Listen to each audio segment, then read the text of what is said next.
Hello, Facebook. It's me again. I decided that since I'm going through several pounds of wool, that I'd kind of show you what carding is and what a fleece looks like. So I have basically two in a box over here, so I'm going to kind of show you what they look like and how you make them into fiber. And I have my feline assistant Star here to help me. So I'll just turn this around. Sorry if it's a little shaky, Cam. There you go. All right.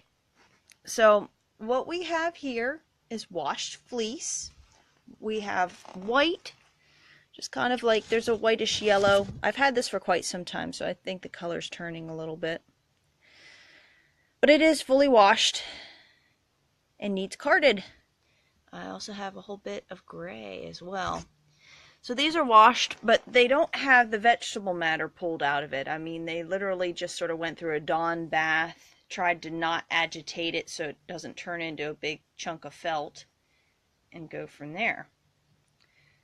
So basically, I take a hunk of it. Let's see, I have a smaller piece around here somewhere. Here we go. There's a smaller piece. So as you can see, I'm wearing jeans, and I'm going to use, of all things, a cat brush.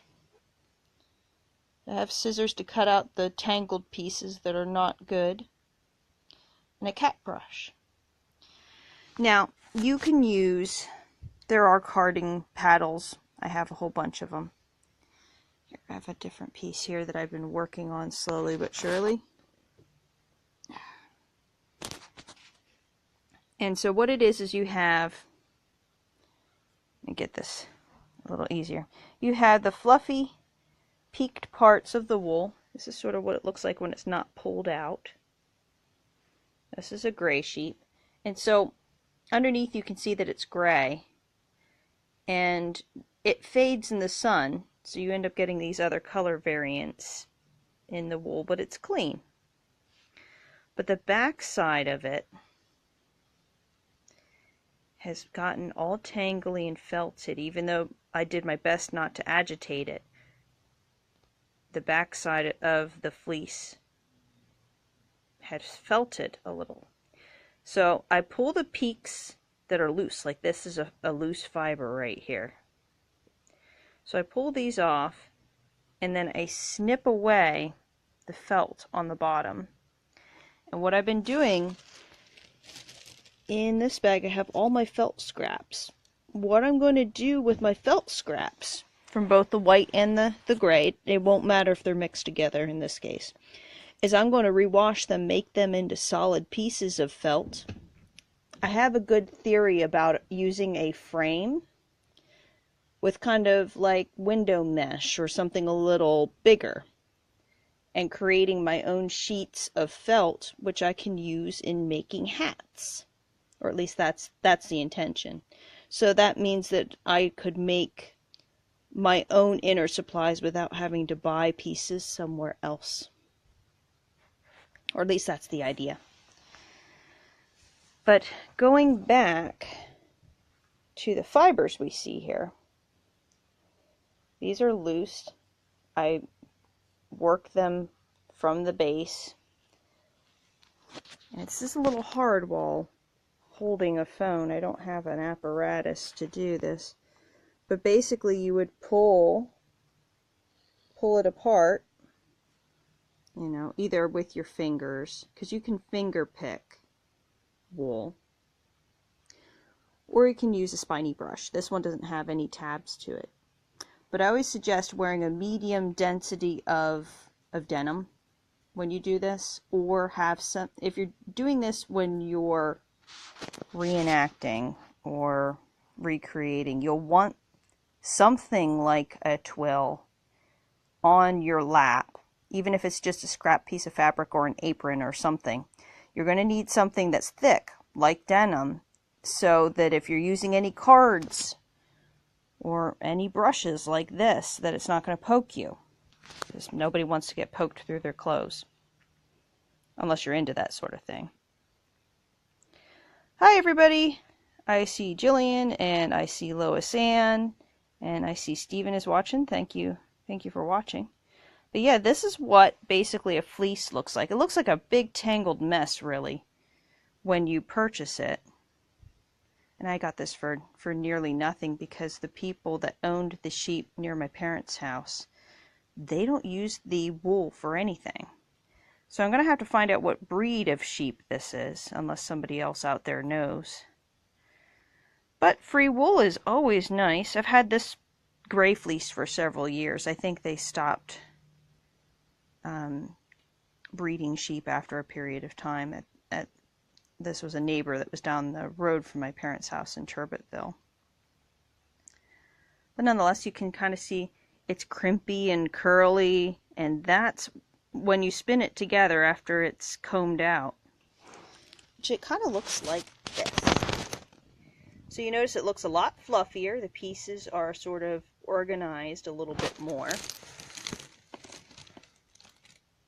So it's fluffier, a bit more organized, and so when you twist it and pull it, it'll organize into a nicer piece of yarn than if you tried to do it before it was combed. I noticed that I really have to be careful as I'm picking through both of these, because I tried to spin it, I carded it, but I didn't get everything out, and it leaves lumps and bumps in my yarn, which I'm not very happy with. So it's going to take me some time, because I already have, quite a bit of, I have the bottom part of a trash bag filled, and same one here. And that's only from picking, a piece of wool about the size of my hand. So if I have all of this, but then I have all of that, I'm going to have a lot eventually. I have a storage tub down here that contains more wool that's already combed out from the different commercially purchased wool that's nicely combed out, and it's 3/4 of the way full. So I'm better off, and I hope to purchase another of those tubs there and put one for the gray and one for the white. So I'd have 3 of them. So I'll have to see if I can find a deal at Walmart for some tubs. But all of that, once it's all done, I'm going to try to spin it on my spinning wheel here. So I can show you what this will look like if you don't card it correctly, because I have some good pieces right here on the wheel. So let me just undo this a little bit here. So,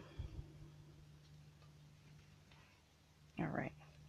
So the gray portion, and it might be a little difficult to see, turned out really uneven. There we go. There's a little bit here. I don't know if it'll focus. There we go. See how you have thin pieces and then you have this little slub and then you have another thin piece?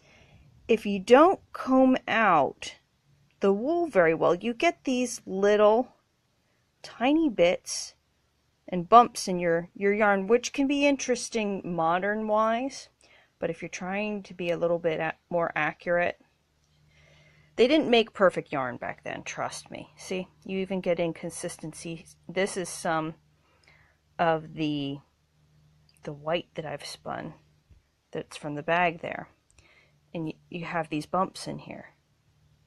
If it's perfectly smooth and combed out correctly, you won't get nearly as much of that going on, because you'll have most of that eliminated.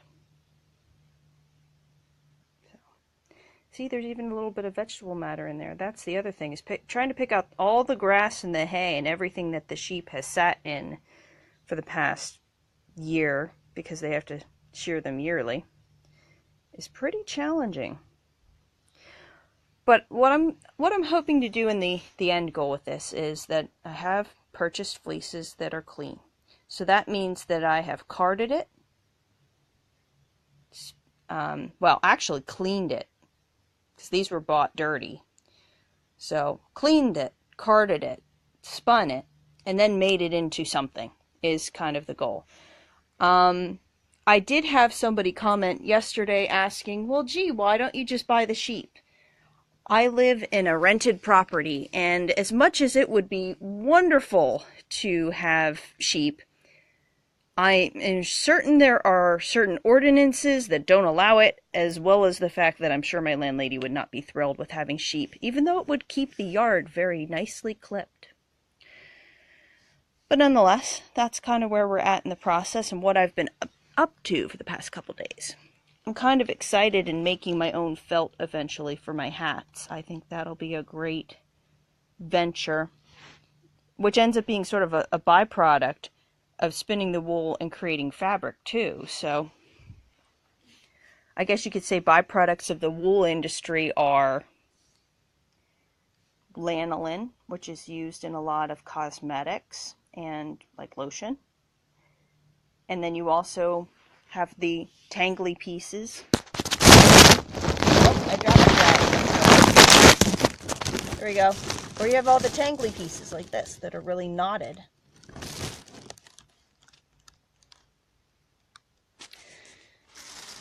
And all of that felt will be useful. My apologies, I dropped you guys. I didn't mean that for that to happen.